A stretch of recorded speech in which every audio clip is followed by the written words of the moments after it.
نحمدہ ونصلی علی رسولہ الکریم اما بعد فاعوذ باللہ من الشیطان الرجیم بسم اللہ الرحمن الرحیم۔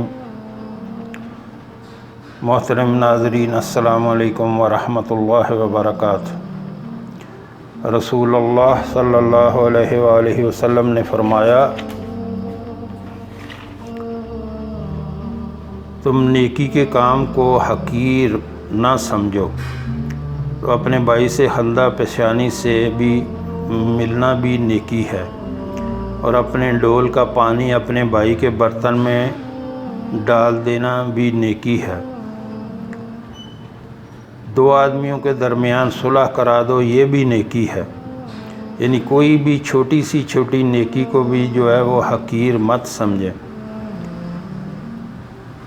تم کسی کو اپنی سواری پہ بٹھا لو یا اس کا بوجھ اپنی سواری پر رکھ لو، یہ بھی نیکی ہے۔ اچھی بات کہنا بھی نیکی ہے۔ تمہارا ہر قدم جو نماز کے لیے اٹھتا ہے نیکی ہے۔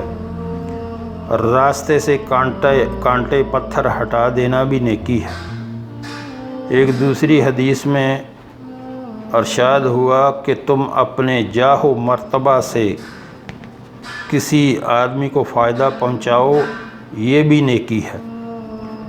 یعنی اگر آپ کسی مرتبے پر فائز ہیں، آپ کوئی اچھی جاب کر رہے ہیں، تو آپ اگر کسی کو کوئی فائدہ پہنچاتے ہیں بغیر کسی دنیاوی لالچ کے، اگر آپ کے پاس کوئی اپنے کام کے لیے آتا ہے، آپ کسی دفتر میں کام کرتے ہو، کوئی بندہ آپ کے پاس اپنے کام کے لیے آ جاتا ہے، جس نے کام کروانا ہو تو آپ اس کا کام کر دیں، یہ بہت بڑی نیکی ہے۔ ایک آدمی اپنے مدعا کو عمدہ طریق سے نہیں بیان کر سکتا اور تمہیں یہ نعمت ملی ہوئی ہے تو اپنے بھائی کی وکالت کرنا اور اس کی ترجمانی کرنا، یہ بھی نیکی ہے۔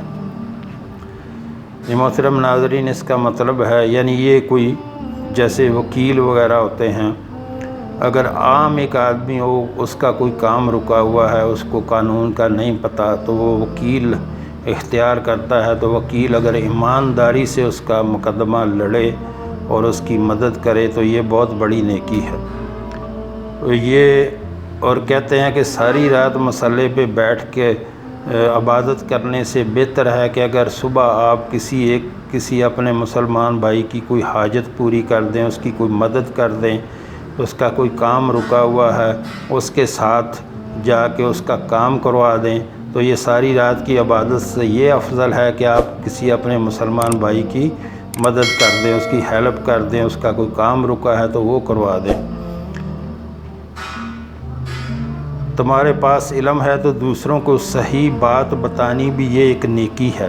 یعنی اگر آپ کے پاس علم ہے، اللہ نے آپ کو علم دیا ہوا ہے، تو کسی کو آپ صحیح بات بتاتے ہیں، صحیح جس کو اس بات کا علم نہ ہو، آپ اس کو وہ بات کی تلقین کرتے ہیں، اس کو وہ بتاتے ہیں کہ یہ بہت بڑی نیکی ہے۔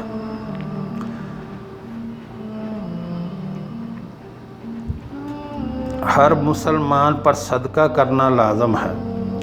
تو میں نے کہا اگر کسی کے پاس مال نہ ہو تو آپ نے فرمایا وہ کمائے، خود کھائے اور غریبوں کو بھی دے۔ میں نے کہا اگر وہ یہ نہ کر سکے تو آپ نے فرمایا کسی ضرورت مند مصیبت زدہ آدمی کی مدد کرے۔ میں نے کہا اگر وہ بھی نہ کر سکے تو آپ نے فرمایا لوگوں کو نیکی کرنے پر ابھارے، یعنی لوگوں کو نیکی کرنے کی طرف لائے، ان کو نیکی کی طرف بلائے۔ میں نے کہا اگر اس نے یہ بھی نہ کیا، آپ نے فرمایا کہ لوگوں کو تکلیف نہ دے، یہ بھی نیکی ہے۔ یعنی لوگوں کو تکلیف نہ دینا یہ بھی نیکی ہے۔ ابن عمر رضی اللہ تعالیٰ عنہ فرماتے ہیں رسول اللہ صلی اللہ علیہ وآلہ وسلم نے فرمایا جو شخص اپنے بھائی کی ضرورت کے وقت اس کے کام آئے گا تو اللہ اس بندے کی ضرورت کے وقت اس کی مدد کرے گا۔ یعنی اگر آپ کسی بندے کو کسی ضرورت میں، کسی مشکل میں مبتلا دیکھتے ہیں تو آپ اس کو حل کریں۔ اگر آپ اس کی مشکل حل کریں گے، اس کے لیے آسانی پیدا کریں گے، اس کو کوئی ضرورت ہے تو وہ پوری کریں گے، تو اللہ آپ کو مشکل کے وقت میں آپ کی مدد کرے گا، آپ کے لیے آسانیاں پیدا کرے گا۔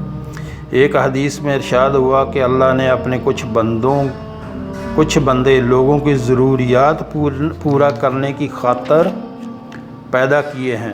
لوگ اپنی ضروریات ان تک پہنچاتے ہیں اور وہ پوری کر دیتے ہیں۔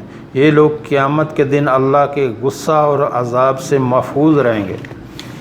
اس کا مطلب ہے کہ کچھ بندے جو ہیں ان کو اللہ نے پیدا ہی اسی لیے کیا ہے کہ لوگوں کے لیے آسانیاں پیدا کریں، لوگوں کی ضرورتیں پوری کریں۔ لوگ ان کے پاس آتے ہیں اپنی ضرورتیں لے کے اور وہ لوگوں کی ضرورتیں پوری کرتے ہیں۔ ایسے لوگ بہت افضل لوگ ہیں، بہت ہی بہترین لوگ ہیں جو لوگوں کی ضروریات جو ہیں وہ پوری کرتے ہیں۔ کتنا بڑا اللہ نے ان کو نوازا ہے کہ ان کو لوگوں کی ضروریات پوری کرنے والا بنا دیا۔ تو یہ بہت بڑا درجہ ہے دنیا میں اللہ نے ان کو دیا ہوا ہے کہ جو لوگوں کی ضروریات پوری کرتے ہیں۔ لوگ بلا جھجک ان کے پاس آتے ہیں کہ وہ بندہ میرا کام کرے گا۔ یعنی اللہ نے ان کو دنیا میں کتنی عزت دی ہوئی ہے کہ لوگ سمجھتے ہیں کہ یہ بندہ جو ہے بہت اچھا بندہ ہے، لوگ اس کو اچھے ناموں سے پکارتے ہیں، لوگ اس سے اپنی کام کرواتے ہیں، وہ لوگوں کی دعائیں لیتا ہے۔ یعنی کتنا وہ خوش نصیب ہے وہ شخص جو لوگوں کے کام آتا ہے۔ تو لوگوں کے کام آنا اور صدقے کا مطلب ناظرین، محترم ناظرین، یہ ہے کہ اگر آپ نے کسی کو پانی کا گلاس پلا دیا، یہ بہترین صدقہ ہے۔ یہ ضروری نہیں ہے کہ آپ کے پاس بہت زیادہ پیسے ہوں تو جو ہے وہ پھر آپ صدقہ کریں، اور صدقہ ہر چیز جو ہے وہ صدقہ ہے، لیکن لوگ جو ہے اس کو ایسے لوگوں نے اچھوت کی بیماری کی طرح سمجھ لیا ہوا ہے۔ مگر مثلاً آپ کے گھر اگر کوئی مہمان آتا ہے، آپ جتنا خرچہ کرتے ہیں وہ صدقہ ہے، اس کے اوپر آپ جتنا خرچہ کرتے ہیں وہ صدقہ ہے، اس کو کھانا کھلاتے ہیں وہ صدقہ ہے۔ اگر کسی مسلمان کا اگر جوتا ٹوٹ گیا تو آپ نے اس کو جوتا لے کے دے دیا، یہ صدقہ ہے۔ کسی کے پاس کپڑے نہیں ہیں، اس کو آپ نے کپڑے لے کے دے دیے، یہ صدقہ ہے۔ ہر چیز میں اللہ نے اجر رکھا ہے، ہر چیز میں اللہ نے اجر رکھا ہے، جتنا بھی ہے یہ صدقہ ہے۔ آپ اپنے بیوی بچوں پہ جو خرچ کرتے ہیں وہ صدقہ ہے۔ بہترین صدقہ وہ ہے جو آپ حلال کما کے لا کے اپنی بیوی کو لقمہ کھلاتے ہیں، وہ بہترین صدقہ ہے۔ تو صدقہ کو پہلے سمجھنا چاہیے صدقہ ہے کیا چیز۔ لوگ سمجھتے ہیں کہ صدقہ جو ہے یہ کوئی بہت بری چیز ہے، یہ تو اللہ معاف کرے اتنا اس کا اچھا عمل ہے، یہ اتنا، کیونکہ لوگ کہتے ہیں ہاں میں اب صدقے کی چیز لوں۔ بھائی اس میں کیا ہے صدقے کی؟ ہر چیز صدقہ ہے۔ اگر آپ کو کوئی پانی پلاتا ہے وہ صدقہ ہے، ہر چیز میں صدقہ ہے۔ آپ کسی کو جوتا لے دیتے ہیں صدقہ ہے، کپڑا لے دیتے ہیں صدقہ ہے، آپ کے گھر مہمان آ جاتا ہے اس کو کھانا کھلاتے ہیں وہ صدقہ ہے، آپ اپنے بچوں پہ خرچ کرتے ہیں وہ صدقہ ہے، آپ اپنی بیوی پہ خرچ کرتے ہیں وہ صدقہ ہے۔ ہر چیز میں میرے رب نے اجر رکھا ہے مسلمان کے لیے۔ مسلمان کا ہر قدم جو ہے وہ بھلائی کی طرف جاتا ہے۔ میرے رب نے ایسا دین ہمیں دیا ہے، اس کی قدر کرنی چاہیے۔ ایسے نبی صلی اللہ علیہ وآلہ وسلم دیے ہیں جو سب نبیوں کے سردار ہیں، پوری کائنات کے سردار ہیں، اور ہمیں اللہ نے کتنی بڑی نعمت سے نوازا ہے کہ اللہ نے ہمیں ہمارے حبیب صلی اللہ علیہ وآلہ وسلم کی امت میں پیدا کیا۔ ہمیں اس سے بھرپور فائدہ اٹھانا چاہیے۔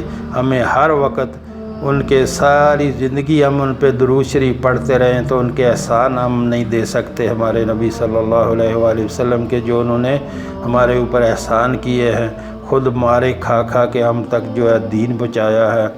تو یہ ان کے احسانات جو ہے ہم نہیں دے سکتے۔ تو اللہ نے ہم پر بہت بڑی نعمت دی، اللہ نے ہمیں بہت بڑا اپنے احسان سے نوازا، اللہ نے ہمارے اوپر بہت بڑا احسان کیا جو ہمیں ہمارے حبیب صلی اللہ علیہ وآلہ وسلم کی امت میں پیدا کیا۔ اتنے بڑے نبی کی صلی اللہ علیہ وآلہ وسلم کی امت میں پیدا کیا، ہمیں اس کی قدر کرنی چاہیے۔ ہمیں ہر وقت ان پر درود شریف پڑھنا چاہیے، ایک لمحہ بھی جو ہے غفلت میں نہیں گزارنا چاہیے۔ ہر وقت جو ہے اپنے نبی صلی اللہ علیہ وآلہ وسلم پر درود پاک پڑھیں اور اللہ کی نعمتوں کا جو ہے وہ شکر ادا کریں۔ اللہ نے ہمارے اوپر اتنی نعمتیں دی ہوئی ہیں، اتنی بڑی نعمت تو یہی ہے کہ ہمارے نبی صلی اللہ علیہ وآلہ وسلم کی امت میں ہمیں پیدا کیا، ہمیں مسلمانوں کے گھر میں پیدا کیا۔ کون کون سی نعمت ہے جو ہم اللہ کی بیان کریں؟ اگر اللہ معاف کرے کسی غیر مسلم کے گھر میں پیدا ہو جاتے تو پتہ نہیں ہمارا حال کیا ہوتا، تو ہم دنیا میں بھی ذلیل ہو جاتے اور آخرت میں بھی ہو جاتے۔ تو اللہ نے ہمارے اوپر بہت بڑی نعمت یہ دی کہ ہمیں دین سے نوازا، اس دین کی قدر کریں۔ میرے نبی صلی اللہ علیہ وآلہ وسلم نے دن رات مار کھا کھا کے اس دین کو ہم تک پہنچایا۔ ہم ان کے احسان نہیں دے سکتے جو جتنی ہمارے اوپر ہمارے نبی صلی اللہ علیہ وآلہ وسلم کے احسانات ہیں۔ ہمیں ہر وقت ان پر درود پڑھنا چاہیے اور اپنے رب کی نعمتوں کا شکر ادا کرنا چاہیے۔ سب سے بڑی نعمت یہ ہے کہ اس نے ہمیں مسلمان کے گھر میں پیدا کیا، ہمیں دین جو ہے وہ وراثت میں مل گیا، نہیں تو ہمارا حال کیا ہوتا ہے اللہ بہتر جانے۔ ہمیں بہت اللہ کا شکر ادا کرنا چاہیے اس کی نعمتوں کا، اور اللہ کو ہر وقت یاد رکھنا چاہیے۔ نماز کی پابندی کریں، خود بھی کریں، اپنے بچوں کو بھی تلقین کریں، اپنے پڑوسیوں کو، اپنے رشتہ داروں کو، اپنے اہل و عیال جو ہیں ان کو سب کو جو ہے نیکی کی تلقین کریں۔ نیکی کی تلقین کرنا میرے رب کو بہت پسند ہے، یہ نبیوں کا کام ہے۔ دین کی طرف بلانا، اللہ کی طرف بلانا، یہ نبیوں کا کام ہے، یہ کوئی چھوٹا کام نہیں ہے۔ اپنے آپ کو ٹھیک کریں، نماز کی پابندی کریں اور لوگوں کو ہر وقت دین کی طرف بلائیں، اپنے رب کی طرف بلائیں، تاکہ سب دنیا میں کامیاب ہو کر گزریں، یہاں سے کوئی ناکام نہ گزرے۔ اللہ ہمارا خاتمہ جو ہے وہ خیر پر کرے، اللہ ہمارا خاتمہ جو ہے ایمان پر کرے۔ جو ہم نے پڑھا اور جو ہم نے سنا، اللہ ہمیں اس پر عمل کی توفیق عطا فرمائے۔ وآخر دعوانا الحمدللہ رب العالمین۔